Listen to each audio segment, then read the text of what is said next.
Hi, welcome back. Last time we told some stories about what happened and why some remarkable new scientific capabilities are developed. Let's see how those capabilities are put to work. How are the new forces harnessed? And I can't emphasize this enough, is the transport revolution. Let's break that down. Railroads.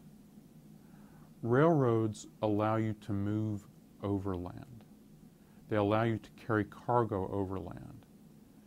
Remember, up until the year 1810, 1820, no one on land could move faster than animal power, wind, or water could carry them.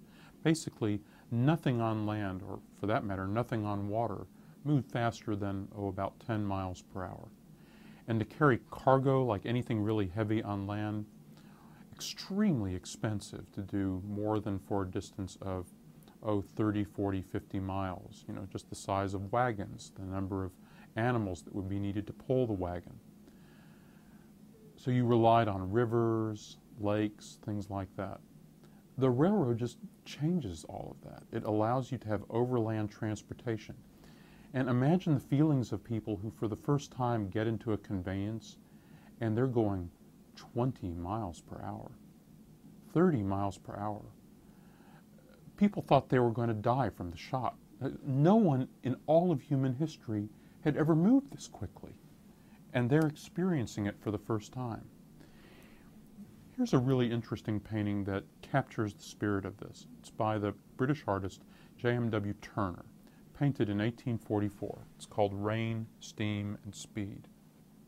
One of the things to note about this painting is the sense of blur that's partly produced by how indistinct the whole situation is, as well as a little bit of the sense of speed.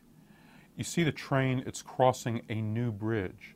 Over on the left-hand side of the painting, you see the old bridge and the old little rowboat down below, the picturesque remnant of the now vanishing past, disappearing into the mist.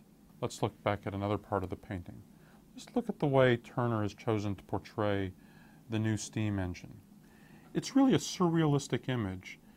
He's kind of cut away the way the engine looks to kind of show you an indistinct, fiery interior. There's no human being that's really visible there, maybe the faint outline of a fireman feeding fuel into the flames, but just more a sense of something blinding, some kind of light occurring within, driving the thing forward. Another fundamental feature of the transport revolution is steamships. Again, you just have to think about the steamship. Well, if you had a sailing ship, you could go where the wind could take you. A steamship could take you almost anywhere you wanted to go if there was water there. Riverways, before it was pretty time-consuming and difficult to go upstream. If any of you ever tried to row a boat upstream, it can be done, but it takes some time. A steamship, of course, just steams upstream. Here's a nice image of a steamship navigating its way up the Zambezi River in East Africa, the passengers gaily firing away at the elephant, trumpeting its dismay. But the key point to notice from a historian's perspective about the image is the way the steamship is opening up the rivers. This will be especially important for the rivers of Africa. In addition to a transport revolution that now allows you to haul people and goods almost anywhere you want to take them in new kinds of quantities, there's a communications revolution. Communications revolution.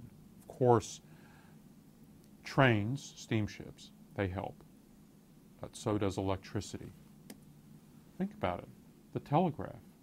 Using the telegraph, you can simply transmit messages by turning current on and off that's running through wires and decoding that into messages using something called Morse code, for the name of the American who helped popularize the use of the telegraph and the system of signals used to send messages through it. By 1880, here are the standard routes that steamships and telegraph cables could follow to carry not only people, goods, but also messages with unusual speed, the messages traveling to the speed of light from one cable station to another.